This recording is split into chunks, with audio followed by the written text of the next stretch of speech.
Imagine a land of vibrant diversity, where countless languages, religions, and cultures thrived in harmony for centuries until a cunning strategy turned unity into discord.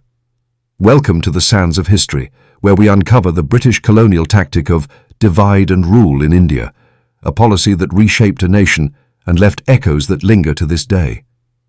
This intricate web of manipulation exploited India's rich diversity to maintain control, pitting communities against each other for the benefit of a foreign empire.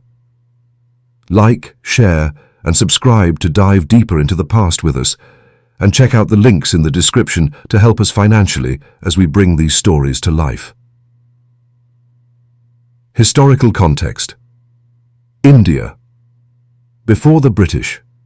India, before the arrival of European colonizers, was a tapestry of kingdoms, cultures, and communities.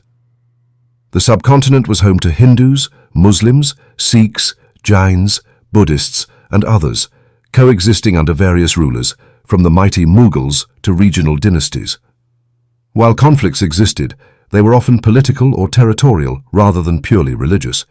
The Mughal Empire, for instance, fostered a syncretic culture, blending Persian, Indian, and Islamic traditions. Emperors like Akbar promoted policies of tolerance, such as interfaith dialogues and marriages, creating a relatively cohesive society.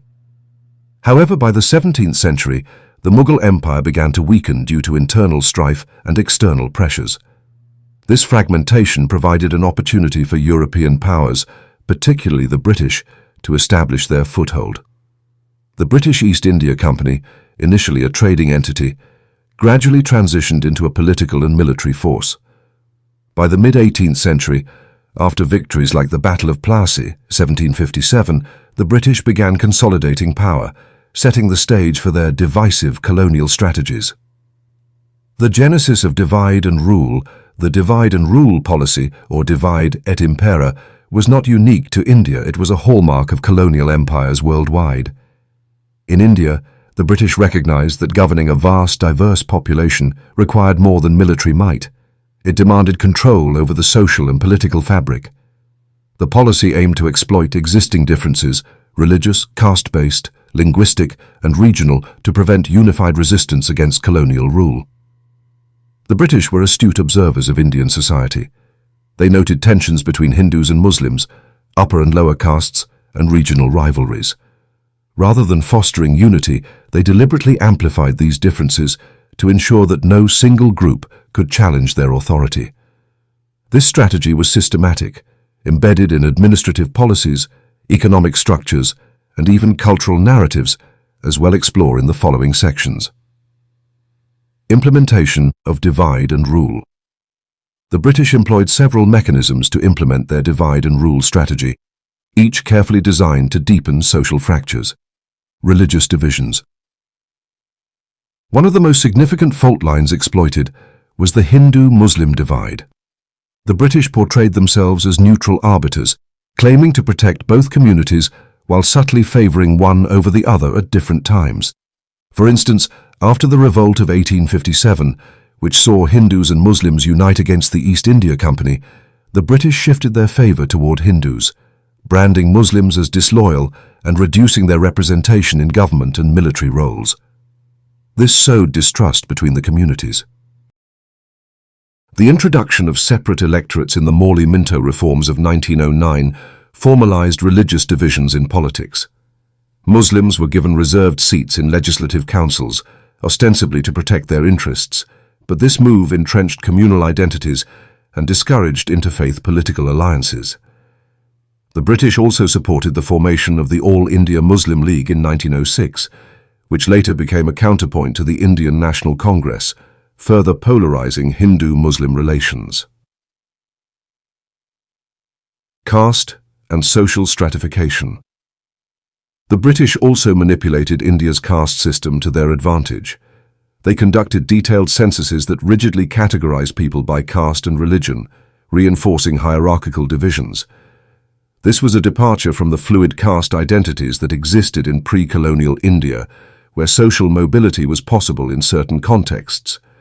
By codifying caste, the British created a rigid framework that deepened social inequalities and prevented unified resistance.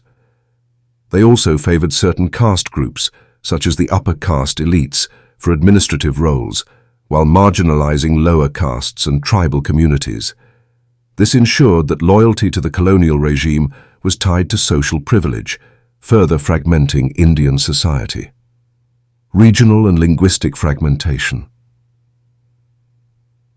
India's linguistic and regional diversity was another tool in the British arsenal. They redrew boundaries and created provinces that often ignored cultural and historical ties, fostering regional rivalries.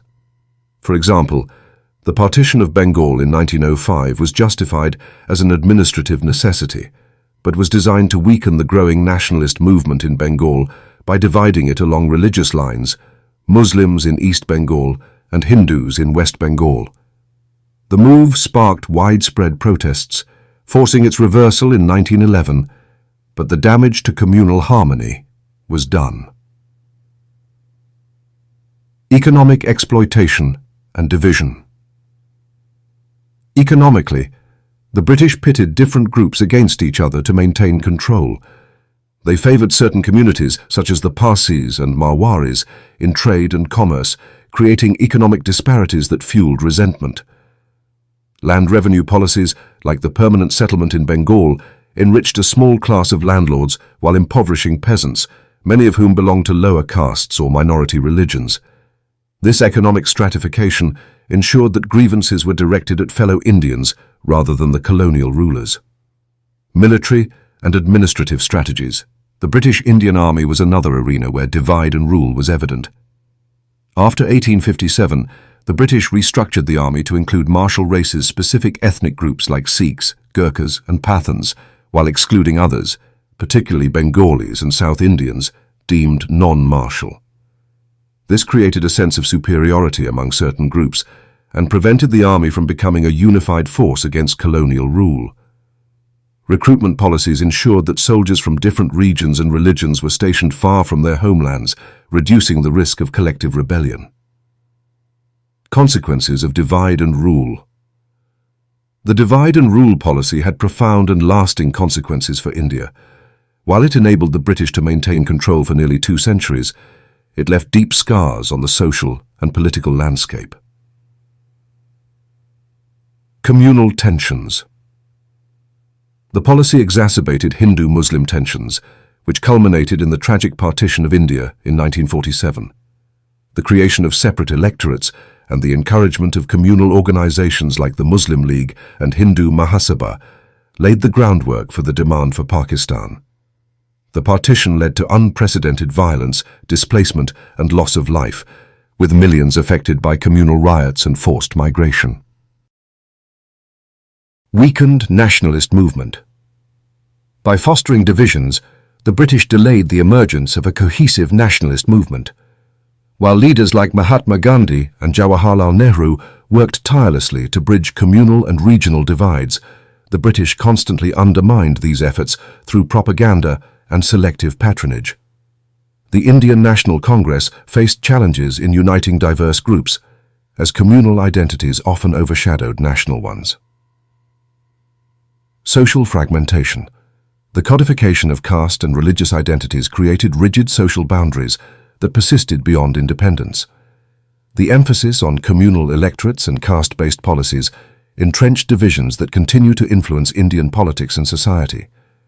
The British portrayal of India as a land of irreconcilable differences also shaped global perceptions, overshadowing its history of syncretism and coexistence.